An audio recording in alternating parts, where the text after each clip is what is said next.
నమస్తే, welcome to పక్కా హైదరాబాద్. నేను సంపత్. బులెటిన్లో డీటెయిల్స్ చూద్దాం. హైదరాబాద్ నగరం సహా పలు చోట్ల వర్షం దంచుకొట్టింది. ఏకదాటిగా కురిసిన భారీ వర్షానికి చాలా ప్రాంతాల్లో వరద నీరు వచ్చి చేరింది. గ్రేటర్ పరిధిలో 7.5 సెంటీమీటర్ల వర్షపాతం నమోదైంది.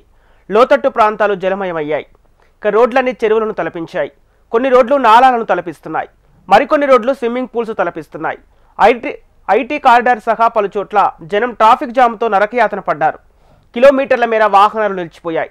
షేక్పేట, రాయదుర్గం, మాదాపూర్ మార్గంలో 3 కిలోమీటర్ల మేర ట్రాఫిక్ నిలిచిపోయింది. ఆఫీసుల నుంచి ఇళ్లకు వెళ్లే టైంలో ఫుల్ ట్రాఫిక్ కనిపిస్తోంది. కిలోమీటర్ ప్రయాణానికి గంటకు పైగా సమయం పడుతోంది. టోలీచాకి, నానక్ నగర్ జంక్షన్ దగ్గర నాలా పొంగి పొర్లుతోంది. మరో 2 గంటల పాటు నగర వ్యాప్తంగా వర్షాలు కురుస్తాయని వాతావరణ శాఖ అధికారులు అంచనా వేస్తున్నారు.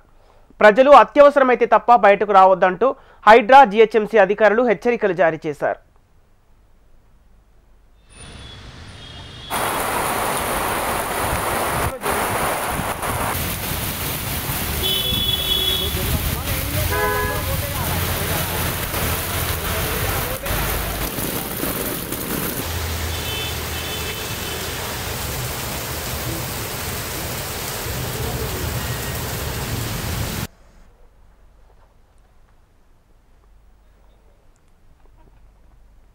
బేగంపేట, సికింద్రాబాద్ మార్గంలో వాహనాలు జలదిగ్బంధంలో చిక్కుకుపోయాయి.